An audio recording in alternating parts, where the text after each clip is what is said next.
Hey Siri, what's my passion?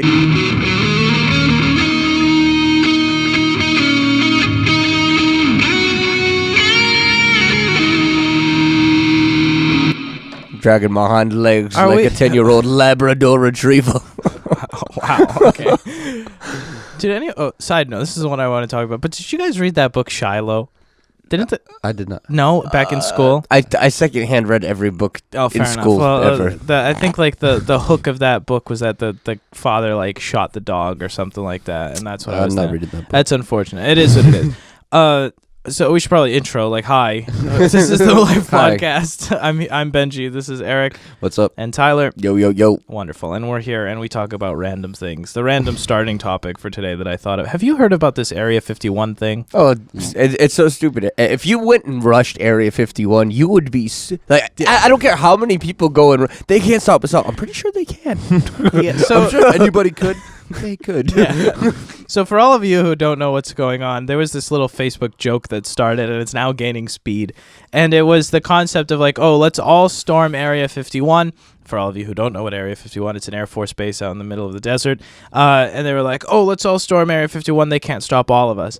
And the government basically published a statement basically saying, I don't remember if it was the government or the Air Force, that basically said, please don't. Because it was all like the United States Air Force will protect its assets at all costs. Yeah. And it was all like try us, bro. I mean, it's domestic terrorism. We talked about this the other day. Yeah.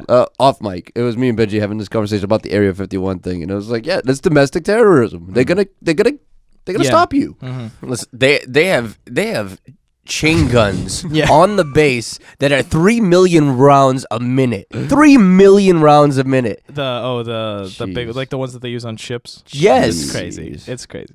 It's It's like literally just mowing people down. Well, think about it. It's the Air Force. Like those are equipped on half of their planes. They could even just take extras off if they need them and be like, "All right, let's do this." it is crazy. It's also non-lethal forces that they've been waiting to use that they've been developing. Right. And so like, It's a like target yeah, so like. practice.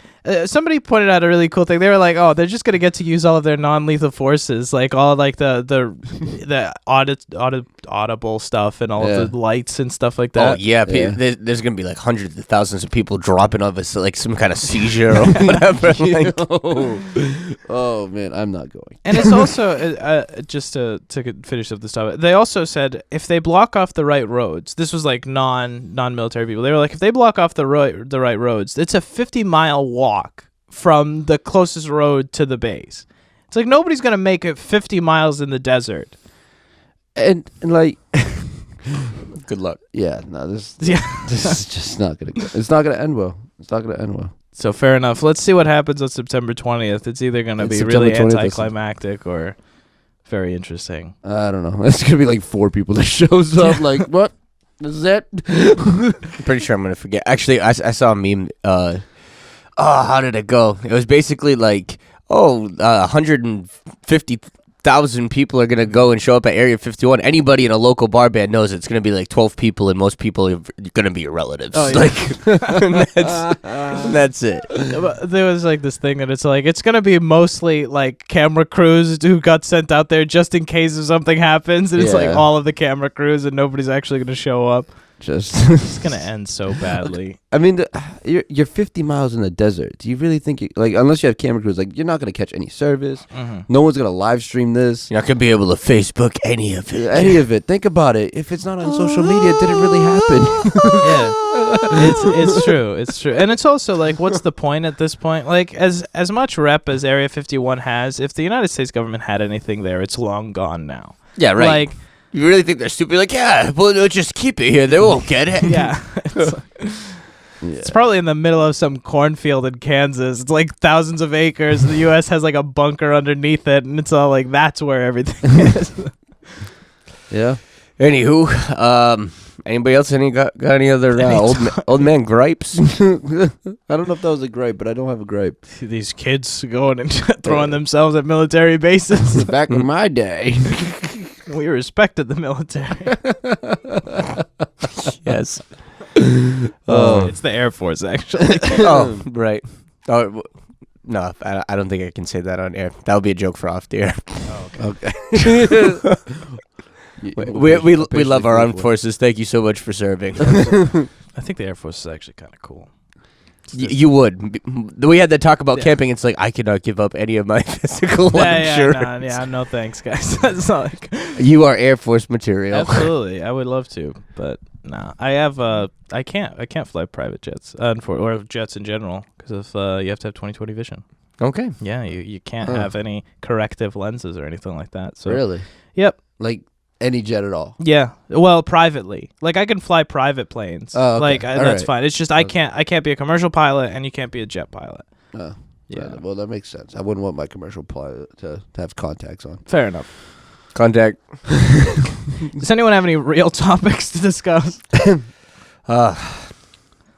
No. That's good. There's nothing in your life that you'd like to pull a life lesson from and say anything as I pull up the show notes. So I ended up. It was the date. Our last recording. We were talking a lot about preparation. After our show, I ended up watching this video of a producer that I just started to follow. And he said something during the show that completely tied. He said something that completely tied everything we talked about that morning together. And he was talking about an album that he had done for one of his artists, which is Logic. And he's going through and he's like breaking down the songs. And the dude that was interviewing him was like, "Oh, what was the fastest song that you did on this? And what was the longest song?" And he was like, well, the fastest song that I did on this. 200 beats per minute. No, like time, like how much time he spent on it to actually make it. Mm-hmm. And he was like, "Oh, I did this one in about 20 to 30 minutes." Wow. And I was like, "Wow, that is fast, right?" And he was like, "Yeah, well, it's like 20, 30 minutes plus the 8 years of experience that I had up until this point." Yeah. Well, he said the 8 years of preparation that I had up until this point is what he said. And I was like, perfect. I was like, that's exactly what it's about. It's not about like that preparation is literally everything that you're doing today, everything that you're doing that's going to make that project that you're going to be a part of later worth it. You know, he was able to do that in a half hour, and he made a ton of money off of this song. And he was like, "Yeah, it took me a half hour, but it also took me 8 years of experience up until that point," which was amazingly worded. So I really like it resonated with me, especially that was like an hour after I talk, and I was like, "Wow, thanks for tying it together." Absolutely, you know, and it's really the arts that gets that bad rap because like when you get really good at what you do, if that's illustration or if that's audio or that's whatever, you can whip stuff up that's like pretty much 90% of the way there, or like at least a good proof of concept in a relatively short amount of time because you've been doing it so often for so long that it's like, okay, here you go, like this is what it's going to look like. And then people like kind of they attribute value to time. Like they say like, "Oh, my job takes so long," you know, like you think of like a house. It takes a physically, like it takes a certain amount of time to build a house. No matter how good you are at building houses, it takes time. Where it's all like, okay, I'm going to draw a logo, and it's a really quick process because I have something in my mind and I'm going to whip it up. And it's like, that doesn't mean that building a house is more necessarily more important or harder or more difficult than drawing a logo. It's just that building a house takes longer. Yeah. You know, and that's something that a lot of people just disregard, especially like in the creative fields. Like that guy is so right about the concept of like, okay, it took me 8 years to get to the point where I could do this in 20 minutes. And that's an important thing to remember. Yeah. Yeah, absolutely. So I thought that was a really good tie-in to our last episode, and it was something that happened after the episode. So I figured I should get it on microphone for whoever's listening, and they can be like, "Oh, all right, well that makes sense too." To continue on to that vein, since we've already started this topic, instead of trying to find something else, I think that's something important for a lot of like new people in any field to think about. Where it's like sometimes because you look at the most important person in your field, or you look at the most influential person in your sphere, and you say, "Oh, this person can do this thing in 20 minutes, so I should be able to do it in 20 minutes." And that's not necessarily true. No. Because you know, like let's say if we were to use the example of guitar, like Tyler plays guitar very well. If I was to watch Tyler play guitar, and he can play guitar like very well, you know, and he plays a song, and I'm like, okay, I don't know anything about guitar, but if I learn for about a month, I should be able to do that level. And then I work for a month at this, I try really, really hard, and I still can't do Happy Birthday. Or you can do Happy Birthday, but you can't do anything additional. Yeah. You know what I mean? You just like spent a month to learn one song. No, like all I know is I can regurgitate Happy Birthday. Yeah. Don't ask me to play it any other way. You know what I mean? Exactly. And that's the difference, is like the experience allows like someone who's been playing guitar for a long time to really what's what's the word for when you go off? Improvise. Improvise. There it is. So it allows you to improvise your music versus like someone who's learning, like you're just sticking to exactly what the script says. I mean, think about the vlog when you sat Scott, Mike, and I down in one room. It's like we've all been playing together and separately. We all have a vast array of different influences, different levels of teaching, different everything. You get us in the same room. It's like, okay, well, what do you know? What do you know? What do you know? We didn't have to say anything to each other. Just somebody starts playing. It's like, okay, well, I can match that. And you have no end goal, but everybody can follow each other. And it takes years to be able to get to that place. Absolutely. That's the preparation part. It's like, why can't I do that? Yeah. It's like you haven't been doing it long enough. And that's okay. You just have to keep doing it. You know what I mean? Keep practicing and don't let someone who's ahead of you discourage you. I had that problem growing up as a kid for a while, and I mean, I'm sure everybody struggles with that at some point. It's like I love bowling and I'm really good at bowling, but I used to be the biggest poor sport at bowling. And I would go as a kid. I mean, I'd be a kid like 10, 11 years old, and if I started sucking, like I would have a fit. I was never a poor sport in any other sport, but for some reason I just got so competitive at bowling. I don't know what my problem was, but like because I couldn't do it like somebody else, like it would just cripple me, and I would be like, well, I can't bowl like this. But last time I went bowling was like 3 years ago. It's like, oh, well, why am I not bowling 150, 180, like? And it's the same thing. A lot of times, like people, we start something. It's like, oh, well, I didn't sound like Logic right away. Like, I can't do this. Yeah, absolutely. I'm done. Absolutely, because a lot of people have this like this high level image. So like they look at the best person in their field, and you say that is what I want to achieve, and you completely, which is perfectly fine. I mean, you can want to be the best person in your field, but understand that like Steven Spielberg is the best director because he has like 30 years of experience being a director. It's not because he just showed up on the field and was like, "Oh, guys, I got this camera." You know, like that's not how this works. Well, and a big part is he's himself too. I mean, he just does what he does, and us trying to be like, I don't care how good you can imitate Steven Spielberg, that still puts you a notch below Steven Spielberg because you have to imitate Steven Spielberg. Absolutely. It's the original, you know. Like you pay Steven Spielberg to be Steven Spielberg. You don't pay Steven Spielberg to be somebody else. We talk about this all the time. Rock and roll is dead, but there's a band on the radio right now called Greta Van Fleet, and they are basically a reincarnation of Led Zeppelin. If you put Greta Van Fleet on the radio, and if I wasn't so adept, I would be like, that's Led Zeppelin. That's 100% Led Zeppelin. They're a perfect carbon cut copy of Led Zeppelin repackaged for 2019. And it's like, okay, well, yeah, that's great. But if anybody had a discerning ear or had any kind of culture or knowledge, it'd be like, you guys suck because you're not doing anything new. You're not doing anything different. Yeah, you're great musicians, and if this had never been done before, this would be awesome. Too bad it was done 40 years ago. Yeah. Good job. Good job, guys. And you will never ascend to any other height, and you will never revive rock and roll by doing something that's already been done.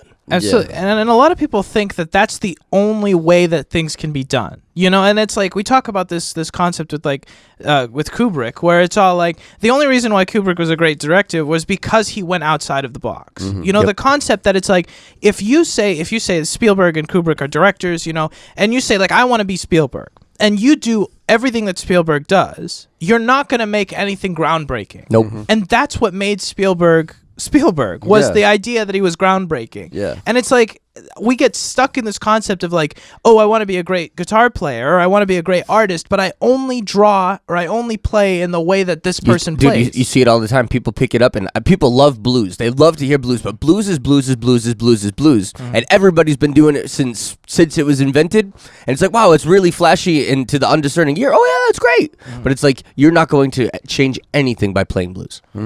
If you want to be innovative, you can't follow the recipe. That's why Jimi Hendrix was so awesome. He played things that were completely outlandish and out of the box that people had never heard before. And it's like there would never be anybody like him. Now there's 100 imitators, but you could never really be somebody like that. Yeah, I think a big problem is when you start something new, you're undervaluing yourself. You don't realize that you are very unique and that everything that you do has a very unique impact. Like no one can do what you do the way you do it. You don't even know how to do the way you do it. You know what I mean?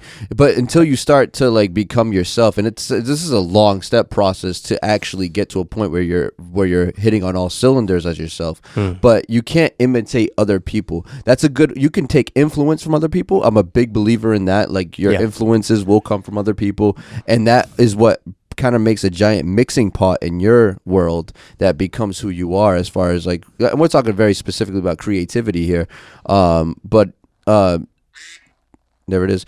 So that's how you just have to take the influence from other people. It's not a matter of being like, I want to be the next Steven Spielberg. It's just, I really like how Steven Spielberg does some of his shots. I want to learn how to do those things and incorporate some other people's works and make my own. And then on top of all that, figure out what you do different and run with it. As we're wrapping this block up, just so I can keep this in the same vein, there's always a place to be an imitator too, and it's fake it until you make it, and you imitate up until the point where it's like, okay, well now I can make my own, and that's a really important place too. And it's also like you have to learn how to bake the cake before you can change it. You know, there's nothing wrong with taking the time to figure it out. Like if you're gonna learn guitar, you have to learn the notes. You're not gonna just pick up a guitar and be like, oh, I'm gonna name the notes different things, because you're not gonna be able to mesh with anybody else. Right. It's just saying there's a difference between saying, okay, I'm going to look at this person, I'm going to imitate what they do until I have my footing, and then I'm going to do something, versus I am going to be Jimi Hendrix V2. Like that's a completely different That's who thing. Stevie Ray Vaughan was Jimi Hendrix V2. If anybody, I mean, I know you guys have heard these names, but people like they get all hot and bothered over Stevie Ray Vaughan. It's like, you were Jimi Hendrix V2. You did not do anything innovative. Yeah. And anyways, we'll take a break and we'll come right back. Stay tuned.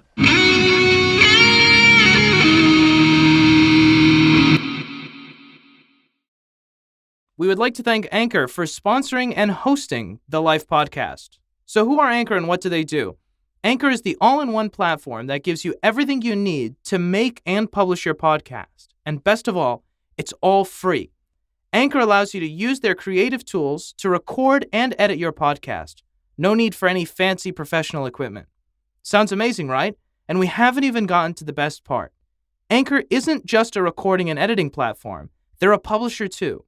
This means that Anchor takes care of all of the hard stuff, like publishing to Apple and Google Podcasts, so you don't have to. So what are you waiting for? Download the Anchor app today or go to anchor.fm to get started. Another thanks to Anchor for hosting, publishing, and sponsoring the Life podcast. Kids, I want to raise them in Vietnam, Korea. That's what we're gonna do. Going to Korea. Yes. I had to talk with my buddy Scott about that yesterday. I guess like his nephew's in I think the Navy or something, but he's been stationed like all overseas, and he came here for like 6 months, and he was complaining like I never get to see this guy. When he does come, he's like elusive, and he's only here for a couple days, and then he's gone. I guess like him and his Korean wife. So he met her. She doesn't speak any English. But I guess he speaks Korean. Fair enough. We would hope. Okay. No. It's not a requirement. Well, no, it's not. Well, yeah. Anyways, that was pre-show topic, I guess.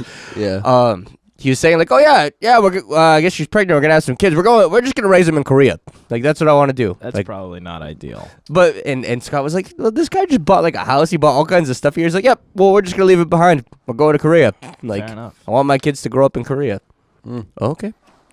Yeah. On the vein move, of the topic of the military, apparently they just raised the infantry signing bonus to $40,000. Oh, rip which it. is like That's up there. I'm surprised. That's up there. That's how badly they need infantry. Really? Well, at the same time, I mean, we increased military spending, so there was a little bit of That's the goal. It's a little bit of fluff around. Spend so much money. Spend more money. Absolutely. Is that the saying? spend as much money as possible. If you got it, spend it. I make it so I spend it, right? Well, everybody spends money on something. Exactly. Nonetheless, back to our topic. Area 51. Yeah, not that topic.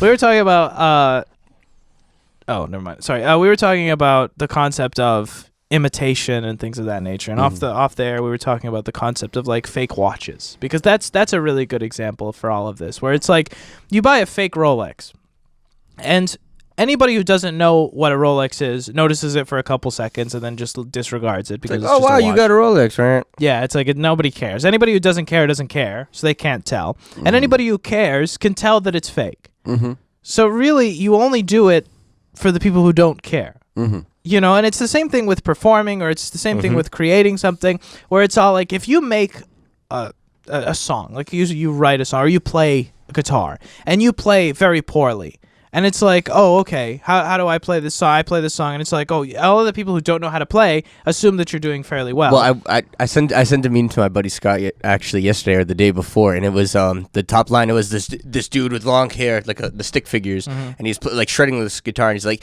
thousands of hours of practice, 200 BPM, this that, like, I mean, like, just like awesome stuff, and people would be like, yeah, that's fine. And then like the next line below, it's like this one guy strumming an acoustic guitar. It's like 3 chords, minimal practice, and everybody. And the next frame is like the person crying, like, "Oh my god, he's so good." Oh yeah. But I mean, really, when it comes down to performing, that's usually how it goes. It's like, wow, you're mediocre at best, and like people eat this up for breakfast. Yeah. Sorry, that's one of my old man rants. No, but still, it's true, because it's like you look at. That's why pop music is so popular. And again, please don't get caught up in the example here. The concept is like, that's why pop music is so popular, because it's cookie cutter, and because people understand it, and because it's not complicated. Because there's some types of music like Prog. You think of like or the concept of like classical music, Yep. where it's like you have to think about the song that's being played to understand it fully. Mhm. And it's like you have to listen to it 30, 40 times to see all the nuances and to like hear Yep. all of the different parts of it. Yep. But most people don't want to sit and listen to a song 40 times to understand it. Mhm. They want the simple, like Justin Bieber or the whatever, you know. Exactly. That was pretty good.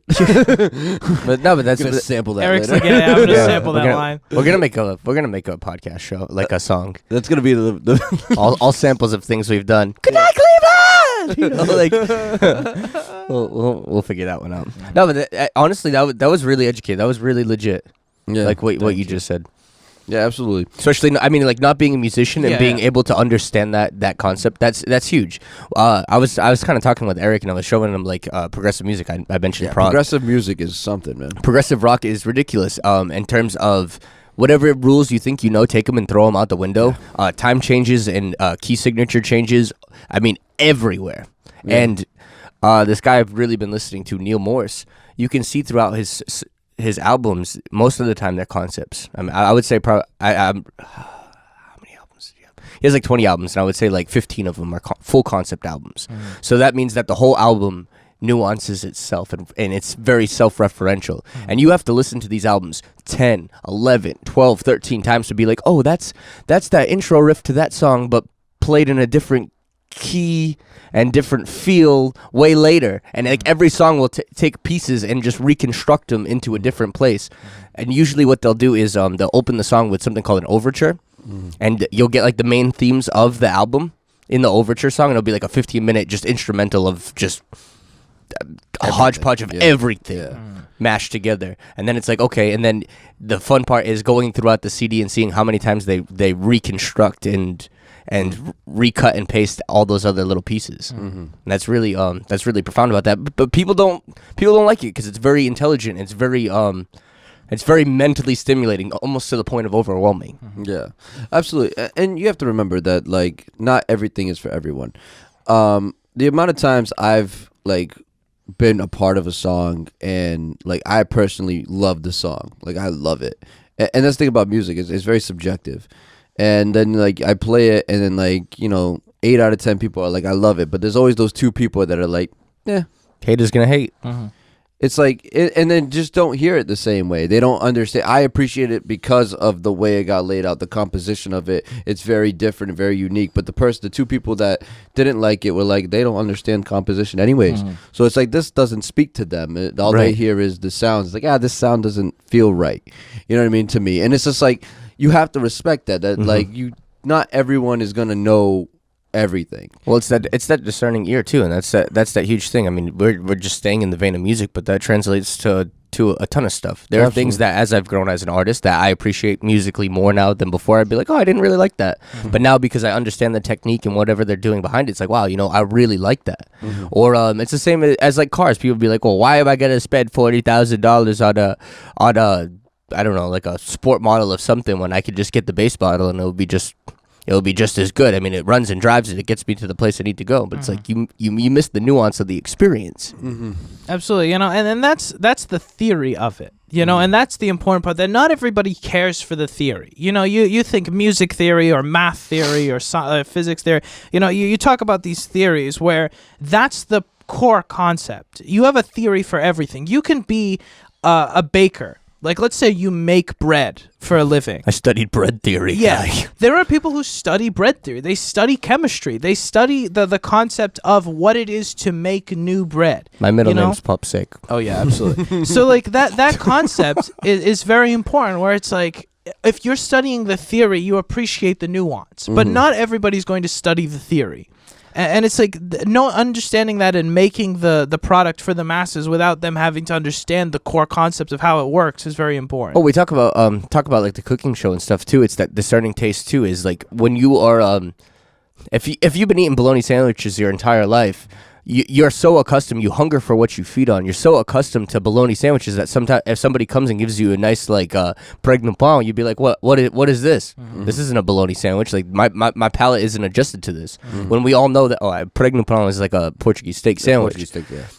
I mean, just in case. I know we have. I was thinking broader audience range. Pregnant? What the? No, but basically, like somebody gives you a steak sandwich, it's like, oh well, what is this? When we all know that like a steak sandwich is much better than a bologna sandwich, or the nuances of you could go to Burger King and get a burger, or you can go to like the Capitol Grill and get a burger and be like, oh well, this is apples and oranges. This isn't even in the same playing field. But most people would be like, well, what do you mean? Like I prefer Burger King over Capitol Grill. It's like I don't.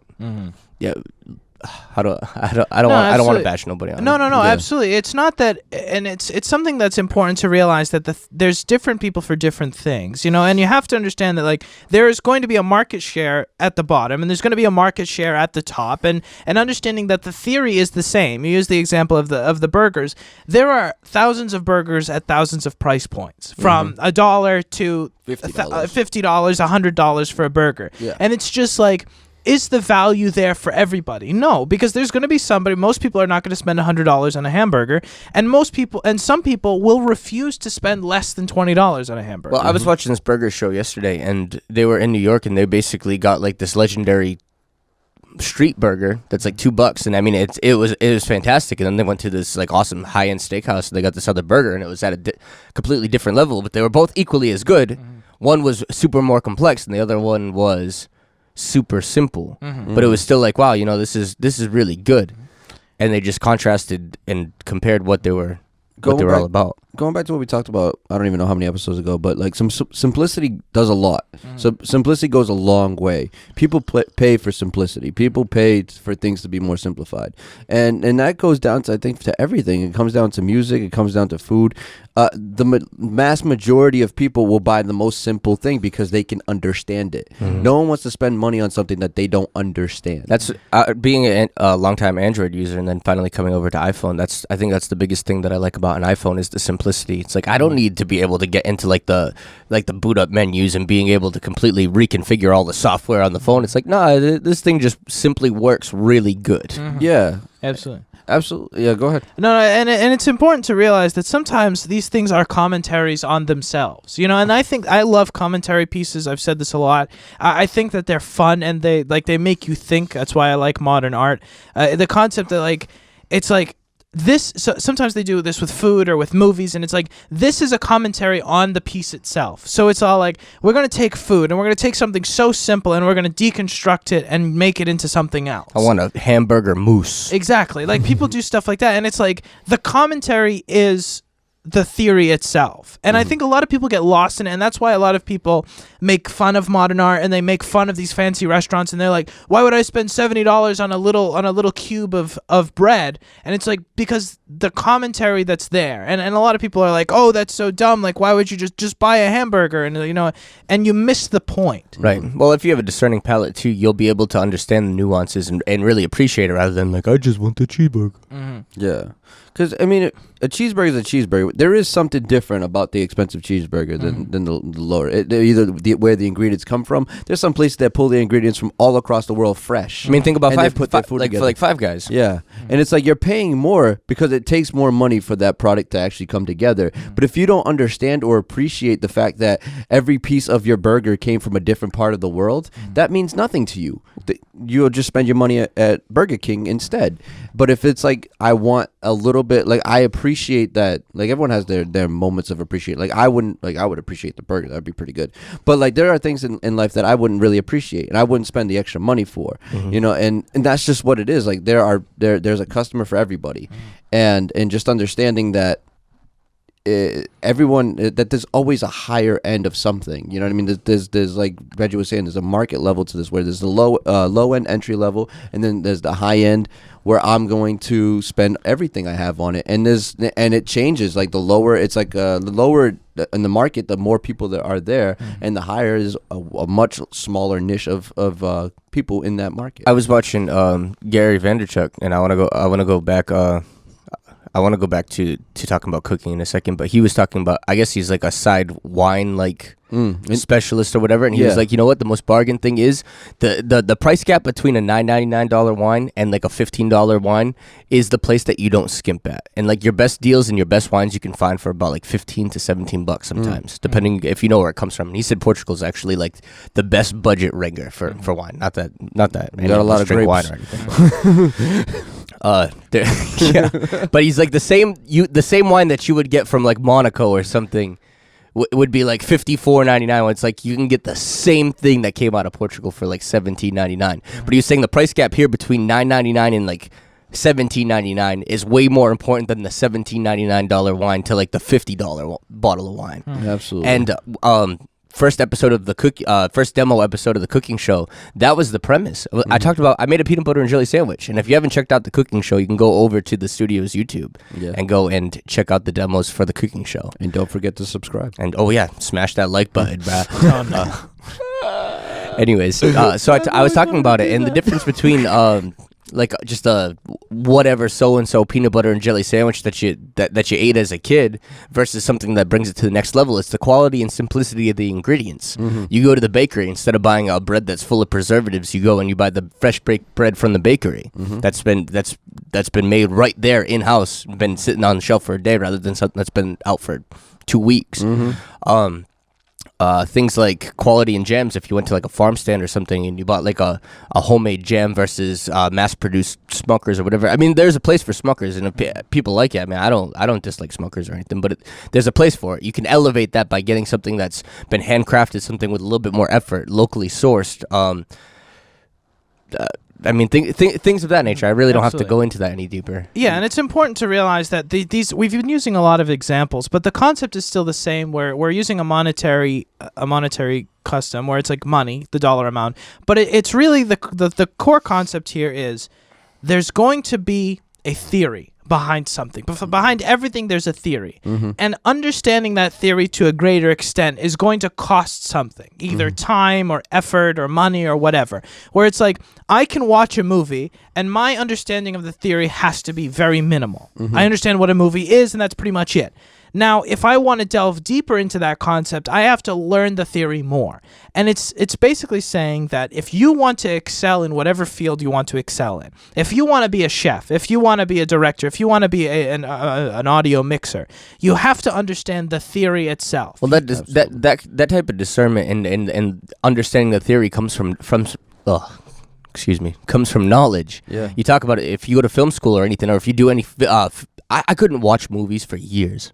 I got wrecked. I could not watch them without being like, oh, like that stylistic influence, or that wasn't like a really good cut there. I wouldn't do this. To the point where you understand and you're so discerning that like you can only watch the top level of movies because if it's bad, it's really bad. It's the same with food. If you're a chef, it's like you can't eat badly prepped food because it's like, oh, I have this discerning palate, this discerning tongue. I've eaten some of the best foods in the world. My bar has been raised so high that I can't go back to the things that I used to do. And and it also, like, continuing with the vein of food, you also, if you get to a certain level, like Gordon Ramsay, we use as an example a lot, he understands the concept of the theory and he understands the price point. Because if he goes to a mom and pop restaurant, he's not gonna judge the food at the level of a 5-star restaurant, and it can be just as good too. But anyways, but the concept is still the same, where it's like, okay, this lines up with this this percentage. So it's like understanding that we do this in our day-to-day lives, where it's like, if we're the expert, we have to understand that the new person is not going to be to the level that we're at. And if we're the new person, we have to understand that the expert has poured years and years and hours and countless dollars into becoming who they are in this position. Absolutely. Yeah. Then there's the Ducks. Wow. Such a delay. I should edit that. Oh, yeah, no, I'm not. But we'll be back and we'll talk more about this, and we'll bring this a little bit more home for everybody. So stay tuned. right. Realize that on Austin Powers, it was Michael Myers that played Yeah. a lot of roles. I didn't realize that he did both Doctor. It took me forever to realize, and when I did, I was like, because I realized it without actually Googling it. I actually saw, like, I don't know, I just saw there was like one scene where I really saw the resemblance, and I was like, is that the same person? And then I started talking about it, and everyone was like, yeah, duh, like you didn't know that he played 3 roles. I was like, I had no idea. I didn't expect this to be a low-budget film. No, exactly. No, it's one of those things. Like, I mean, they made 3 of them. Well, I don't think they could replace his talent. He was so multi personality. That ish. I don't know what to call that, but like he was just so good. Somebody like think about Robin Williams too. Like when he played Genie. I mean, we're gonna see Will Smith try to walk in the feet of Robin Williams. Like, which is gonna be some very big shoes to fill. Good luck, buddy, because I'm pretty sure you can't touch Robin Williams. The best way to deal with that is to not try. Yeah, be you. Yeah. That's the whole thing coming down right now. We just walked into it without even trying. Yep, it's exactly. Like if if Will Smith is not himself and just do it as he would do it and tries to be Robin Williams, he will not. Yep, he will fail. Yeah, he's got to put his own spin on it. It's got to be Will Smith. We have to know it's Will Smith. It's not like we don't want to see Robin Williams again, and. And it's not. Well, we do, but not a fake version of it. We want the real thing, and that's the thing. Is like even with like Fast and Furious, after Paul Walker died, they're still continuing the series. But didn't they bring like The Rock into it? Yeah, now it's they completely changed like the main character. Now it's all about The Rock and Jason Statham, I think his name is. Yeah. They now it's called something in Shaw, right? Yeah, Hobbs and Shaw. That's the name of the new one. The Fast and Furious presents Hobbs and Shaw. So it's like y'all just need to stop. It's a cash cow. It's like it will sell tickets. It's like it doesn't cost an exuberant amount of money to make that movie, and you're gonna sell tickets. Like it is what it is. Like at the end of the day, it's like if you're willing to ride that like you're not going to make any more money off of the franchise. You're not going to redeem yourself with the Fast and Furious 27. Yeah. So it's like it is what it is. Just sell the tickets. Like flip the name and ride that pony till she dies. Exactly. So coming back to the topic we were talking about, I mean, all of this kind of really connects with it about being yourself. You have to really know who you are, but you also have to know how to play the game, and you have to understand the pieces of the game before you can play. You have to understand the rules, and that's really what we were talking about with like understanding like your ingredients that go into something, or all the hours that go into the prior to a masterpiece being created. Like this is not just like you wake up and you're the greatest thing ever. No, this is like a lot of energy and a lot of time and a lot of patience to be able to learn all the different pieces that go into what you do. As an engineer, I've been there was one point where I was working and I would just want to make music, and I didn't realize the level of depth that goes into it behind the scenes of things that you have to learn. Like you have to learn music theory to be a producer. It's just you don't think about it because like the programs that producers like hip hop producers use now, you're like, oh, I could just put a bunch of stuff together and see what sounds good. Well, you can, and that works. It absolutely does, and there's a lot of people that do it, but it takes you a lot longer, and you don't understand the language of music. But once you understand the language of music, music, it goes from your mind into creation so much faster, where you're able to move faster and get more creativity out. Instead of focusing an hour on just one melody, you spend 5 minutes on the melody because you understand the language of it, and you move on to the next, and you create at a lot more efficient rate. You have to understand the foundational pieces in order to excel and essentially change your industry. Well, we kicked it off air, and we were talking. And I was saying, well, first, it comes down to knowledge, understanding, and being able to apply it. First, it comes through years of knowledge. If you're a chef or whatever, and you have so much knowledge in a food realm or whatever realm it is, once you start having that knowledge, then your eyes begin to be open, and it's like, oh, I know the difference between Smucker's and some homemade jelly, or really whatever that is. And once you accrue that knowledge, then you can begin to understand. And once you have that understanding, then you'll know how to execute whatever it is, or bring forward whatever you're trying to do. Yeah, absolutely. And it's also important to realize that you learn what's worth spending time on with time. You know, like the only example that I can come up with now is like I've written a couple scripts. We've done a couple screenplay scripts, and it's all like it's very easy to come up with a concept. Like any idea is easy to come up with, and you start writing a script. And I spent a couple hours writing, and then I realized, you know, this is going nowhere. Like this specific concept isn't worth a script. So it's like, okay, now we have to start again. And over time, you get to the point where you realize, okay, right off the bat, this concept could possibly be something, or this is absolute garbage and it's not going to work. Like, it's a funny little concept, but it's not meaty enough to get something out of. That reminds me of like one of the podcasts that we had where we were talking about how complexity is not always the sign of intelligence or like the best thing. And you'll see that like when you don't have knowledge to understand what the foundations are to be able to communicate the product across, you can sit here and write this awesome screenplay, or so you think an awesome screenplay, but you end up going into some weird rabbit hole, and it's like, this never accomplished anything. And it had a potential to be great, but because you didn't understand the framework of getting to point A and point B and being all killer, no filler, it's like it turns into all filler, no killer. And a lot of people try to jump a lot of steps. You know, they try to get to that end goal, and they do things out of order because, and that comes to like you not having a mentor and stuff like that, and that especially self learning. It's a great thing, but the downside to it is you don't know the order of things that you should be learning them in. So sometimes you jump way ahead, like you start a business, and the first thing you do is start marketing, and it's like, hold on, you still have to develop the business. You skipped leg day, bro. You skipped everything. Now your upper body is like immaculate, but your legs can't hold you up.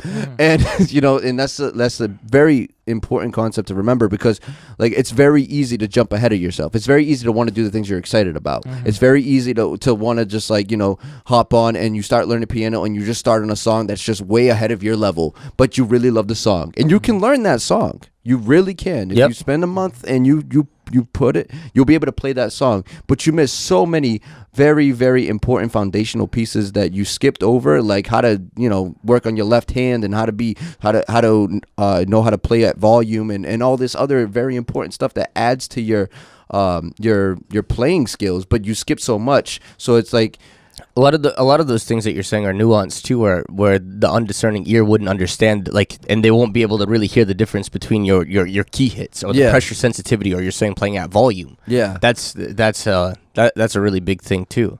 Yeah, absolutely. So it's just important to understand that having a mentor during this to understand, like, to help you understand what pieces you need and what pieces you don't. Help someone who's been doing it long enough that can explain to you the game. You know what I mean? And there's also a difference between a hobby and a job, where a lot of people get stuck on this concept where it's all like, oh, I like the act of painting, but I don't like painting as a job. You know, where it's like, I like the act of singing, but I don't like singing for a job, because singing in a recording studio and singing in your shower are two very, very different things. Because when you sing in a studio, there's so much more that happens, and there's so much more effort, and there's so much more time and expectation. Being a studio musician too, it's like you have X amount of takes. People won't want to work with you if you take 3 days to be able to get one vocal line down. It's like, well, yeah, absolutely. Kiss your career goodbye. You're not absolutely. at that level. And you're costing other people more money than it's really worth. You know what I mean? If you're not able to nail a song within a couple of hours, like, they don't want to pay you or the whoever's working with you for 3 days worth of work to get one song done. Dude, that's so recording wise. That's so crazy. Think about musicians who come into a studio. I mean, being a musician myself, like people who've never they didn't hear any songs before. You're just a studio musician. You walk into the studio and they're like, okay, it's a 1 4 5 6 4 in the key of A. It's gonna kind of sound like this. Figure it out. We got 3 hours to do this, boys. It's like Preparation is what gets you to that point. It's everything that you've done up until that point that gets you prepared for that moment. If you don't have the preparation, if you don't have the practice, if you don't have everything else that you did for the last X amount of years, then that moment, you're going to miss it. You're going to be like, and you're going to play way off. You're not going to understand what you're doing, and you're going to be a waste of everyone's time. And the opportunity that you had to be great is now an opportunity for you to look mediocre. right. Like I mean, I just communicated that. I said, what, a 1 4 5 6 4 in the key of A. You could have a bridge out of the seconds. Like if you're not at that level, you don't understand what I just said. And also like the gap between, oh, I'm pretty good, I can play guitar at a party, and oh, I'm really good, like I can roll with the punches in a studio. Those are two very different levels, you know. And me not being a musician, even like with my limited understanding of this theory, it's like there's a big difference between the guy who sits down at the piano at the house and just bangs out a little song like happy, like, oh, I learned piano when I was in 3rd grade, and the guy who's doing like the symphony harmonic writing, like playing piano in front of thousands of people. And I think that we know that internally, but we assume that the jump is smaller than it is. Yeah. Where it's like, no, that guy spent 15 years every single day playing piano to be at the point where he could audition to be this person. Well, and there's years of nuance behind it that most people can't discern until you have the level of knowledge, and then you can be like, oh, it's missing this nuance, this element. Talk about your mixes and like having layers of compressors and different filters, and it's like, oh, well, when you first started, like you could just cut it raw, have a cool beat, and be like, wow, that's cool. Yeah. But now that you go back and hear some older stuff, it's like, wow, this needed a compressor here, this needed a high pass filter here. Like, well, why wasn't this done like this? Like, I was stupid. Yeah, and that's important to remember that there's a lot of steps. I actually just started following somebody. His name's Brian Hood. He's an engineer. Not sure where from, but so he really pointed out a lot of things. He talks a lot about like home studio work, and he really pointed out a lot to me where it was like there's like a hierarchy of steps, you know what I mean? And it's like a pyramid. It's like Laszlo's a hierarchy of needs, and so he really just kind of broke it down for like business.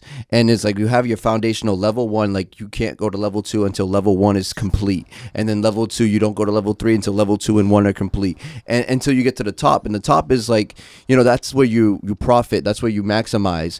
But like you will never get to the profit and maximize it if you don't follow or if you don't complete all the other things. And that's like understand all the skills that you need beyond just like, we keep saying music because it's just an easy Relevant. It's relevant, yeah. So like you have to understand, like if you want to run a studio, you have to understand like the money part of it. You know what I mean? You have to understand the communication side of things. You have to build your communication skills in order to have a successful business. And these are all the things that you have to get better at on the lower end of the like level 1, level 2. There's a lot of things you have to learn before you're at the top saying that I'm the best in the world.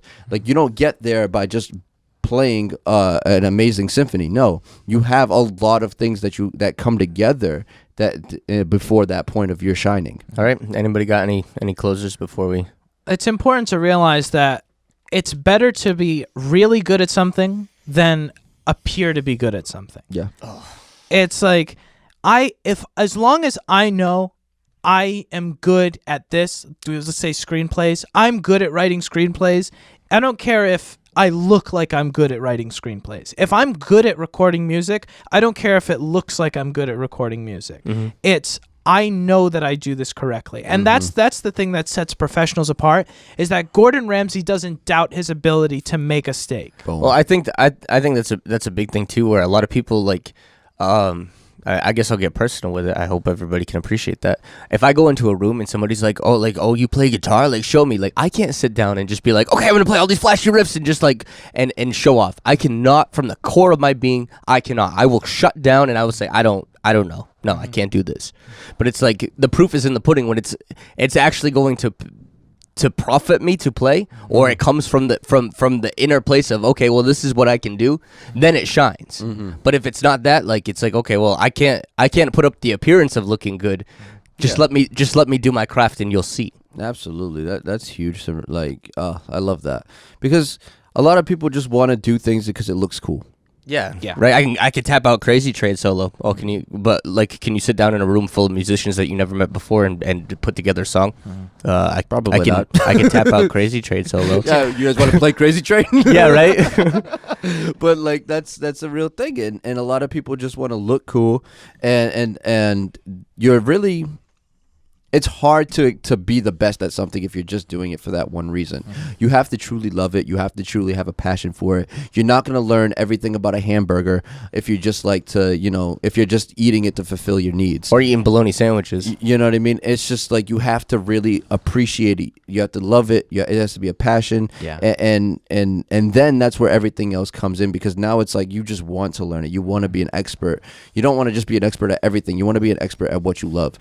Eric said something so important. It's about the passion. At the end of the day, if you don't need it, it's not going to happen. Either you need to do something with your life, or you're not going to. And that's what sets people apart. I was listening to a podcast the other day of a guy who moved out to LA, and he just jumped in and he did it. And he's all like, I wouldn't have been a director if I didn't do this. But it's not, and I understand the ducks are here and we're almost done. And it's like, it's not that I wouldn't have achieved it if I didn't believe it. It's one thing to say I'm going to be successful at this thing, and it's one thing to truly believe that I'm going to be successful at this thing. And he's like, and don't jump until you know you're going to be successful. Absolutely. Well, we talked about it early in an early podcast, and we'll wrap this up in 30 seconds, but it was like, being a musician, I mean, this has been such a musically oriented show. I said I would be distressed if I did it, and I'm distressed when I don't do it. It's like, because I understand all the nuances, if I miss those little nuances, it makes me distressed, because I can see my imperfections, I can see my flaws that most people be like, wow, he bangs out 3 chords, that's really nice.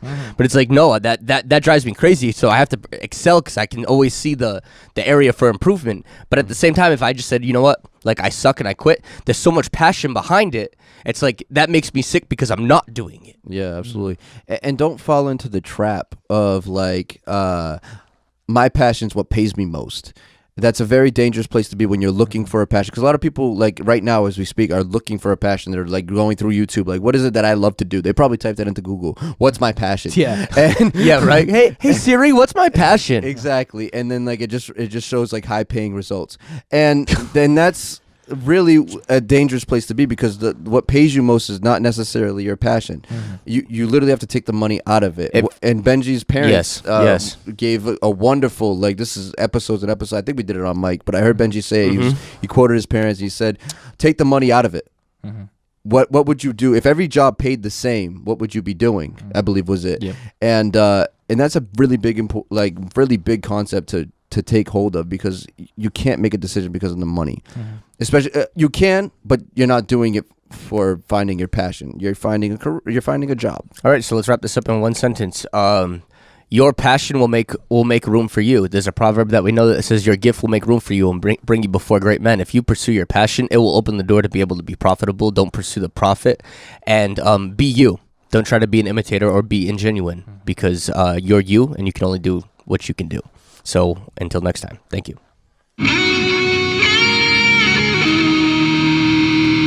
Thanks for listening to the Life Podcast. If you like the show, please rate us on your favorite podcast platform. It really helps us out. If you feel like supporting us in a more direct way, you can check out our Patreon page linked in the description of this video. One last thing. Please let your friends know about the podcast. If you like the show, we're sure they'll like it too. If you'd like to reach out to us, send us an email at thelifepodcastshow@gmail.com. We appreciate all of your support, and we'll see you next time. Okay, now let's have a little bit more fun with that, Benji. I don't like to have fun, Eric.